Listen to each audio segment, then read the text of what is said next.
Hello मेरे प्यारे बच्चों। तो आज देखो हम लोग देखेंगे कि कॉम्बिनेशन रिएक्शन क्या होता है। क्लास 10th जो कि सीबीएसई में क्वेश्चन पूछा जाता है, ठीक है। तो हम देखेंगे आज की कॉम्बिनेशन रिएक्शन होता क्या है, ठीक है। अच्छा देखो, कॉम्बिनेशन का मतलब क्या होता है। कॉम्बिनेशन का मतलब होता है जुड़ जाना। क्या हो जाना? जुड़ जाना। उसे हम लोग क्या बोलते हैं? कॉम्बिनेशन रिएक्शन बोलते हैं, है कि नहीं। तो इसमें भी वही होगा कि कॉम्बिनेशन रिएक्शन में दो या दो से अधिक रिएक्टेंट मॉलिक्यूल आपस में कंबाइन होंगे और क्या बनाएंगे? एक सिंगल प्रोडक्ट बनाएंगे। क्या बनाएंगे? एक सिंगल प्रोडक्ट बनाएंगे, जिसे हम लोग क्या बोलते हैं? कॉम्बिनेशन रिएक्शन बोलते हैं। क्या बोलते हैं? कॉम्बिनेशन रिएक्शन, है कि नहीं। देखो जैसे मान लो एक रिएक्टेंट ए है और एक रिएक्टेंट बी है। ये दोनों आपस में जुड़ेंगे, बॉन्ड बनाएंगे। क्या बनाएंगे? बॉन्ड, जैसे तुम लोग बॉन्ड बनाते हो, है कि नहीं। तो वैसे ही क्या करेगा? ए बी के साथ बॉन्ड बनाएगा और ये दोनों जुड़ेंगे और क्या बनाएंगे? ए बी बनाएंगे। देखो दो थे मिलके एक हो गए, है कि नहीं। तो कहते हो ना, दो जिस्म एक जान, तुम लोग का भाषा वही चीज।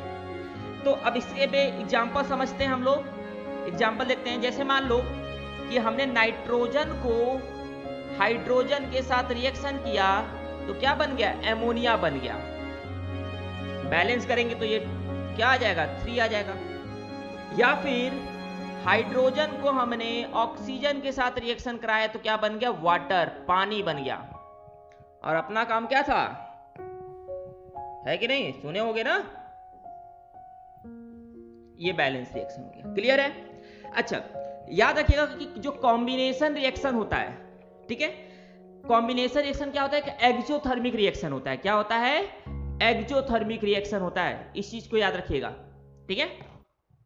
तो मैं लिख दे रहा हूं, ये पॉइंट भी बहुत महत्वपूर्ण है आपके जीवन के लिए कि generally it is exothermic in nature. Generally क्या होता है? ये एक्सोथर्मिक। जब कोई भी चीज आपस में जुड़ेगा तो क्या करता है? एनर्जी रिलीज होता है। क्या होता है? एनर्जी। समझ सकते हो कैसा एनर्जी रिलीज होता है कि नहीं?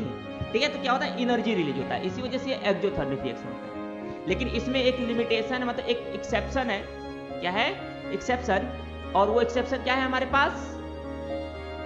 क्या है? Photosynthesis, preparation of food from plants. उसमें क्या होता है कि CO2 और वाटर मिलके ग्लूकोज बनाते हैं, जिसमें सनलाइट एब्जॉर्ब होता है, मतलब लाइट एनर्जी एब्जॉर्ब होता है, तो वो एंडोथर्मिक होता है। ठीक है, क्लियर है? चलिए बहुत सही।